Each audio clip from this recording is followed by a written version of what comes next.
Three rules that I never break in order to make sure that I always manifest what I want.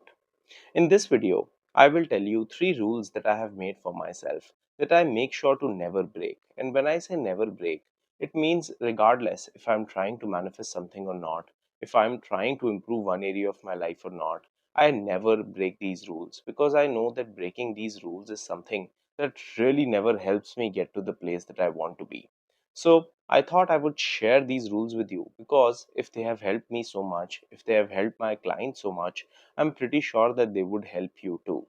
So if any of these rules don't work for you, you can make your own rules. You can actually tell yourself that I will create my own rules according to the situation that I'm trying to be better at, according to the thing that I'm manifesting.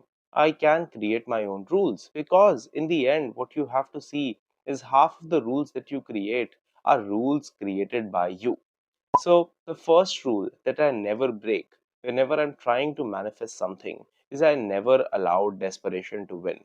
Desperation in itself is a feeling, right? And is this feeling that is actually driven by lack, longing, craving, constantly thinking about something, scarcity, impatience. Once I recognized that desperation, the feeling of desperation, is constantly just driven by all these negative, unhealthy emotions for me, I never let desperation win. Now, there can be different types of desperation at different stages of your manifestation process. I think that when we actually hear the word desperation, we usually connect it to in relation to a person, or we think that desperation is just about to be desperation about a problem. But desperation can be about anything. And unless and until we take desperation away and we work on the root causes, I have seen that desperation always comes back. The first way that it comes back is I'm not able to get what I want because I'm constantly in that zone. But secondly, it makes me a person that I don't like being. It makes me someone who's just constantly looking for something to happen, this to change, that result to happen so that I can feel good about myself. And I really don't like to be that person and I really don't want to spend my time doing that. So, what are the different places at which you can actually notice desperation in a manifestation process? For the sake of this video, let's talk about if, let's say, I'm manifesting a relationship in my life. Here are different places I can feel desperation. So, first, maybe my whole desire is actually based out of desperation. Maybe I'm just going after this person because I constantly feel that this is the best that I can get. Maybe I'm so attached, but I'm not really able to look at the truth that I'm constantly allowing desperation to win. Then, let's say, even if I have worked on this, let's say desperation is showing up through my actions. Now, the action doesn't just have to be about texting the person consistently. Yes, it can be one of them, but it can also be after every 5 minutes picking up the phone to checking and to seeing if they have texted or not, picking up the phone to see if they have responded or not, checking their social media, checking their likes, checking to see if they have followed someone or not, checking their following followers list. All of these things are under desperation. Then it can also show up in me constantly talking to people about it. Have you seen someone who just constantly keeps on repeating their relationship problems? Would you want to be in a relationship with that person? The answer is usually no. Not because there is something wrong with them, but because you also realize that a relationship is a part of your life. It is not your whole life. Whenever that comes from desperation and it gets connected to that, it becomes very unattractive from the other person's point of view and eventually from your own point of view too. Another way desperation can show up is actually through the boundaries that you are putting in with the person that you are involved with. So it can be, let's say, that you are a part of a situation where you know that you deserve something better. You know that you need to actually stop settling, but you keep on accepting what they are giving you. Why? Because you are coming from the feeling of desperation. Never allow desperation to win. And this is something that you should always keep in mind is to never, never, never allow desperation to win. Because this feeling in itself is a teacher, teaches you a lot of things, but once that becomes the guiding factor of our mindset, it never helps to get to the place that you want to go.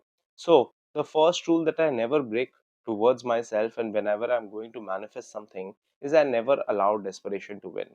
The second rule that I have is I actually ask myself what are the agreements that I have made for myself around this area of my life. Now, this one will be really interesting for you. This is something you will really like.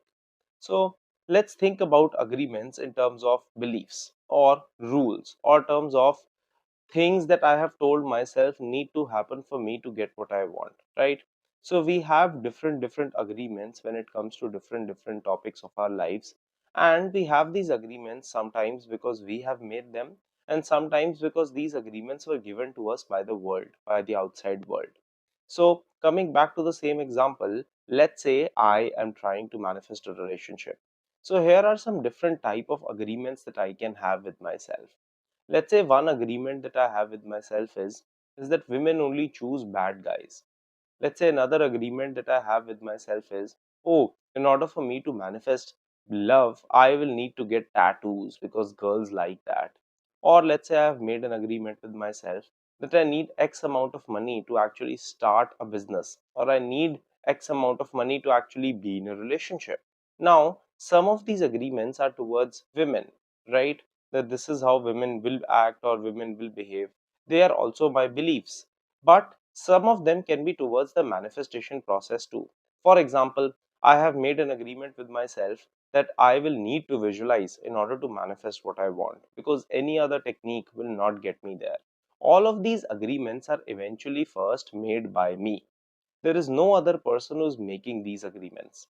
Now, there are some things which are objectively true, just like desperation will never allow me to get what I want. If I am desperate, I will always get some form of desperation back. These are things that are going to be true for me and for every person in this world across desires, just like gravity. If you are going to throw a coin from a building's top, it will fall down. Why? Because gravity is at play. That is your objective experience. It is the same for the whole world. You cannot change it. There is, though, your subjective experience, and this is where your agreements come in.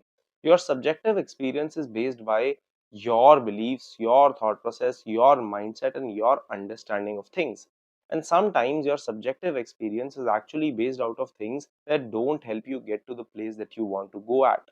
So, whenever your subjective experience is actually built out of those things, and if you are creating a subjective experience that is built out of agreements that don't allow you to get what you want, that will really be something that becomes a slowing factor towards your manifestations. So, a very good way to actually move forward with something like this is to make sure that the agreements that you have made for yourself with yourself are agreements that work for you. For example, if I'm manifesting a relationship, I can make an agreement with myself that, you know what, I will take that as a given. I will actually take it for granted that, of course, all women like me. That is an agreement that I have made for myself. So everything that I think about from this lens. Things like that, creating better agreements with myself is something that I always do. And this is a promise that I never break. I always make sure that the agreements that I have are in my favor. The third thing and the third promise I never break with myself is I never disrespect myself through my actions. Now, there are different ways through which we can feel disrespect, right? It can be through someone else disrespecting you. It can be through someone saying something that disrespects you. It can be through something that hurts you internally, or it can be some action that you do. A lot of times, things will not be in your exact control that make you feel disrespected, but there will be many things that you are doing yourself that are putting you into a feeling of disrespect. Maybe constantly chasing, maybe constantly skipping your routines, maybe constantly having negative mental chatter. All of these things are things that you know you shouldn't do. These are things that you know wouldn't help you, your journey, or your manifestation process, but you still keep on doing them. That is a very big way to disrespect yourself. And you know why it actually matters? It's because whenever you're trying to manifest something, you always first have some self concept affirmations that you must be doing, or you must have some general affirmations that you're doing. Let's take an example. Let's say I'm saying, I'm loved and I'm chosen. Well, a version of me who is actually loved and chosen wouldn't ever disrespect myself like that. And a version of me who is going to disrespect myself like that is never going to be loved and chosen. It's about recognizing that as a whole, my choices should align with the things that I'm saying I want. And if I'm saying I want to be someone who's respected, who is chosen, who has money, who has relationships, who has a career, who has good friends, that version of me will take some decisions that the current version of me won't. And to become that version of me, I will have to take choices that that version of me will take now.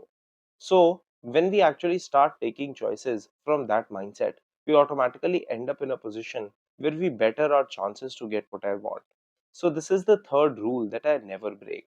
I never ever disrespect myself through things that I do.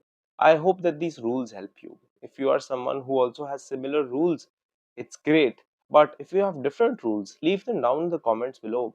If that makes you successful, it must make someone else successful too, and a lot of people will get benefit from it. I will see you guys in the next video. Thanks for watching.